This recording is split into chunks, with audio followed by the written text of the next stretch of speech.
No niin, tuppimuikut ja muut vedenkunnat, ootteko te valmiit? Kuningas!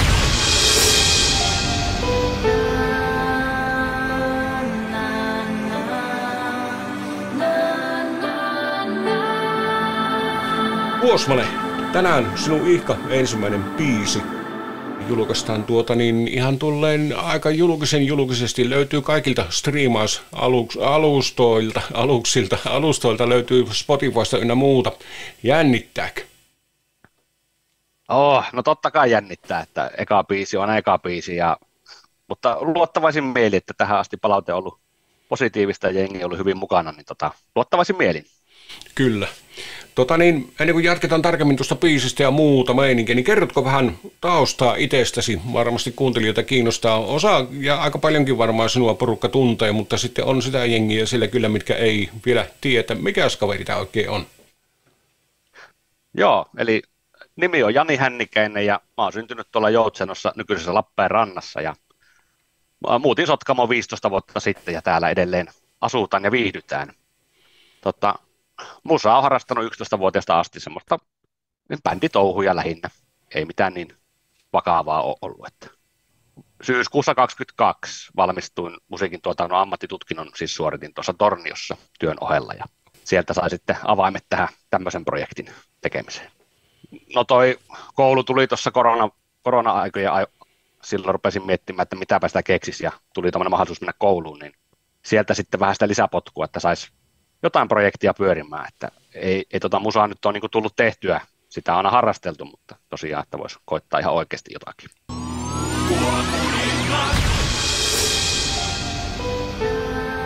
Tyylisuunta. Oliko se alusta pitää sulla niin kuin selkeästi selvä, mihin tyylisuuntaan sä haluat lähteä tekemään musiikkia? No silloin kun keksittiin, että tehdään tämä Kuhakunkku-biisi, niin tässä oli sitten selkeät raamit ja tyylisuunta, että tällaista musaa tehdään, mutta ei niin kuin yleisesti niin harrastan kaikenlaista musiikkia, mutta tämä oli niin kuin selkeä. Joo, eli voidaan odotella joskus tulevaisuudessakin semmoistakin kuvia, että se ei pelkästään tuolla räppi- kautta laululinjalla, eli sieltä voisi puhtaasti tulla jotain ihan muutakin. Ehkä tuottajana siis voin tehdä kaikenlaista, mutta kyllähän tämä Kuosmanen-projekti, niin tämä on tällaista bilemusaa. Mistä syntyi idis tuohon kipaleeseen? Se ei syntynyt varmaan mitenkään ihan yhtäkkiä, että se vello tuolla tämän hyvän ystäväni Rikun kanssa aina tarinoja ja kahvitellaan ja mietitään näitä. Ollaan paljon seikkailtu ja hyviä tarinoita meillä on takataskussa, niin sitten näitä, että mistä voisi tehdä biisejä ja jossain vaiheessa ajauduttiin tuohon, että kalastusaiheeseen biisiin ja jossain kohtaa, että hei, että eikös Kuhakunkulle voisi tehdä niin kuin kisabiisi ja ruvettiin sitä sitten siinä mietiskelemään. Tämä on tosiaan eka biisi ja mä en ole hirveästi tehnyt, niin sillä piti olla selkeät tavoitteet, niin kuin, että se yleisö, musatyyli löytyy, sitten löytyy deadline, koska on Kuhakunkku tulossa ja siinä sai niin kuin potkua itselle, että milloin se pitää olla valmis. Jopin jorinat. Ketäs muita kuuluu nyt tähän Kuosmanen-projektiin? Eli taustalla sulla on, niin kuin tuossa mainihin, on hyvä kamu, kenenkaan aina tuumailet, niin onko siellä isompikin sakki teitä vai ihan vain muutama henkilö?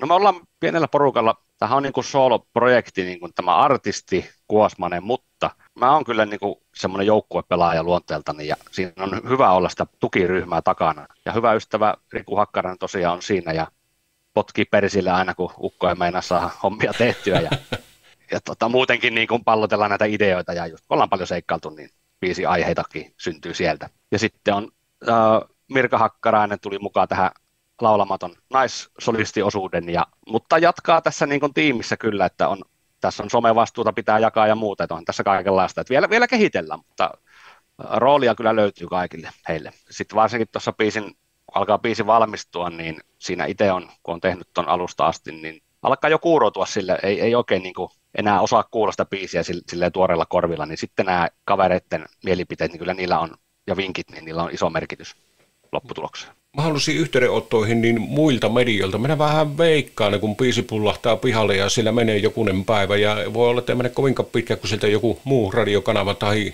yhteyttä, niin oletko varautunut siihen, että niihin sitten vastaille ja heitetään tarinata? No joo, uuttahan tämä on itselle, että en tiedä onko varautunut, mutta siis kaikkeahan sitä ollaan menossa, että ei tässä jarrutella, että kuitenkin sen verran ikää, niin nyt mennään tai ei mennä ollenkaan. Että. Oikea asenne. Kuhan FM. räpin puolella niin aika hyvin ottaa sitä niin kuin nämä muut räppärit ja muuta, niin kiinnittää heti voimakkaasti huomiota, että uusi kaveri tulossa kuvioihin. Mä vaikka että siltä puoleltakin voi ottaa yhteydenottoja ja yhteistyökuviotakin jopa ruveta pikkuhiljaa heti, miten ruveta tulemaan, niin se varmaan olisi aika suotuisa kuvio. No ehdottomasti, niin tämä on ollut iso projekti tehdä yksin koko tuotantoalusta loppuun, niin se vaatii aika paljon aikaa ja voimavaroja, niin kyllähän siihen aina saisi verkostoitumalla niin apuja. Tulee pyyntöjä vaikka heittämään tämä biisi livenä taustanauhojen kanssa tai mitenkä vaan haluat. Ja tullut kenties mahdollista TV-esiintymistä, niin minkälaiset tanssihousut paat jalka? Joo, hyvä kysymys. En ehkä ole vielä ihan housuihin asti miettinyt, mutta ehkä nyt sen verran Euroviisusta koppia, että pidetään ne housut kuitenkin jalassa. Joo, olen kanssasi samaa mieltä.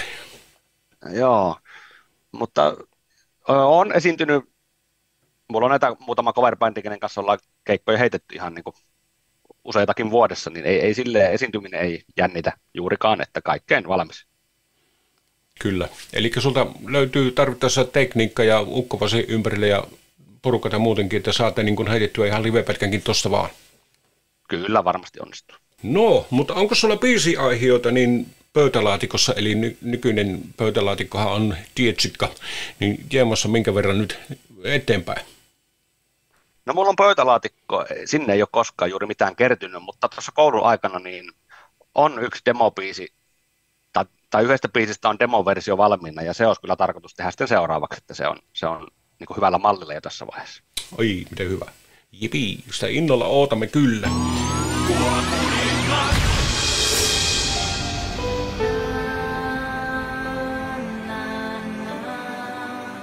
Minkälainen on pettymyssukkula? No joo, tämähän oli itsellekin uusi sana, mutta tämä Manager Hakkarainen sen siinä heitti, että se olisi semmoinen hyvä sisäpiirin sana, että haukihan se on. Kerropas, ootko ensinnäkin niin miten kova kalamies itse? En itse ihan älyttömän kovaa, vaan tämä Manager Hakkarainen, se on kova kalamies ja sitä kautta sitten on päässyt kalallekin. Joo, eli no nyt tässä on ihan semmoinen, kun kahdelle ollaan, kuka muu ei ole kuulemassa, niin voit kertoa kyllä niin uskomattoman kalajutun, niin minä luppoon ihmetellä tällä puolella sen, että nehän se on yleensä aina, että kun kerrotaan kalajuttuja, niin pikkusen lähtöä lentoa aina, että niin voit pykästä, jos haluat, niin semmoisen pihalle, niin minä olen teillä huulipyöreänä. Minä aloitan nyt. Joo, olisikohan se ollut vuosi 2020 Kuhakunkussa, silloin kun nämä kisajärjestäjät jakoi niitä rapala-uistimia venekunnille ja mehän sitten laitettiin se yhteen vapaa ja no heti siinä sillan jälkeen nappasi. Oli piruvia valtavan kokoinen, en tiedä, ei se ehkä ihan metrinen ollut, mutta ei se kyllä kaukanakaan ollut. Oi. No, minä tosiaan en ole ihan hirveästi kalalla kulkenut ja mä olin siinä haaviukkona ja rupesi käsi sitten tärräämään, kun en ollut kyllä semmoista mörköä koskaan nähnyt. Ai saatana. Taas jo, siinä vähän mönkien kuvat sitten pyörii jo silmillä. No, mä rupesin vähän liian aikaisin sitten ottaa sitä haavilla sieltä ja siima sitten takertui johonkin ja sehän katkesi, niin sinne nyt jäi sitten Oulujärveen Vonkalle rapala huulessa ja minä jäin Rikulle mönkien velkaa, että siitä sitten ehkä jopa tätä biisiäkin on sitten väännetty. Okei, tuo oli kyllä oikeasti kyllä aika uskottava homma, mutta minä veikkaan, että sä osaat tuon mönkerihomma nyt kuitattua poikkeen tämän biisin tuloilla jossain vaiheessa, että no hätä. No toivotan näin. Kuuntelet Radio Kuhan FM ja Jopin jorinat.